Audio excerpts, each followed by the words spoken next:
Thank you for watching our presentation on our public library visit. Our group consists of Lena, Alvin, Sujan, Anthony, Gurinder, and Tabitha. Join us as we go through our public library visit and visit the problems and hopefully arrive to a solution that we do suggest.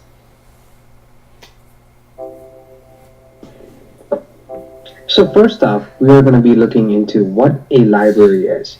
So according to the Oxford Dictionaries, a library is a building or a room containing a collection of books, periodicals, and sometimes films and recorded music for the use or borrowing by the public or the members of an institution itself. So for the purpose of our assignment here, we're going to be looking into the UOIT North Campus Oshawa Library. To begin with, we will be looking at the UOIT North Campus Library's blueprints. So the building consists of 4 floors, and it also includes a lower level, which is referred to as the library den, which is seen over here in the picture. So within all 4 floors, well, the whole building itself, there are different zones that are implemented. So the green zone permits regular level noise, and then the yellow zone permits a lower level noise, and the red zone is the quietest of them all, where there is no noise which is permitted. Moving on from the lower level onto the first floor, we're able to see that it is covered with much more green zone area. Considering that the first floor library will cater to much more noise, that's why there is more green zone there. We can see that there's not a lot of study space, however, more of the actual reference collection and the library foyer takes up most of the first floor.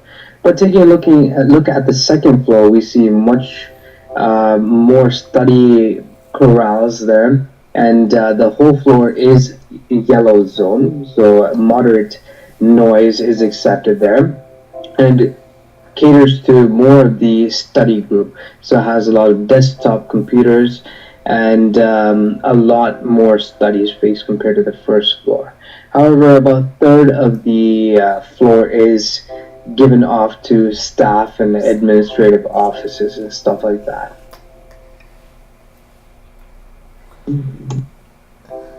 Moving on to the third floor, we're able to see that there's more of a mixture of different zones here. So we have the green zone at the top of the floor plan here, where there are the study rooms. So allows for students to study at their own noise level, obviously considering that is at the normal level of noise.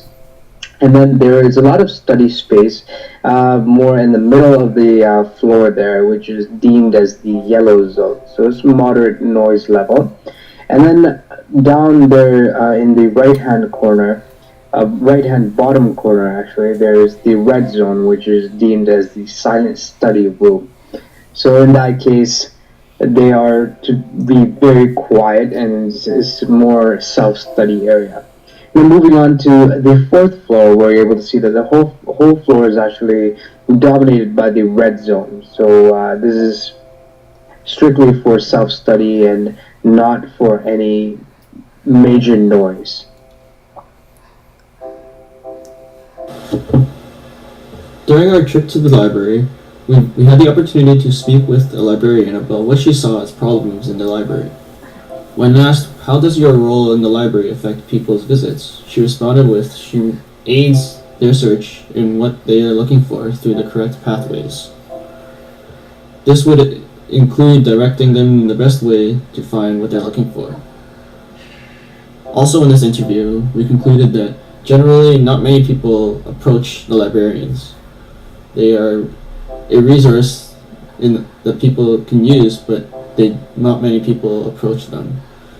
They found that this leads to less personalized advices and inefficient searches. Librarians provide guidance to use the library databases as more material tends to be more digitalized. and librarians also communicate with the library goers through other mediums as new technology become available.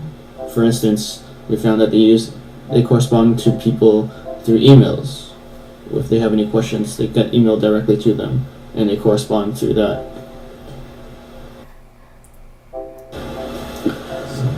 From our visit to the library, we found that there were many problems.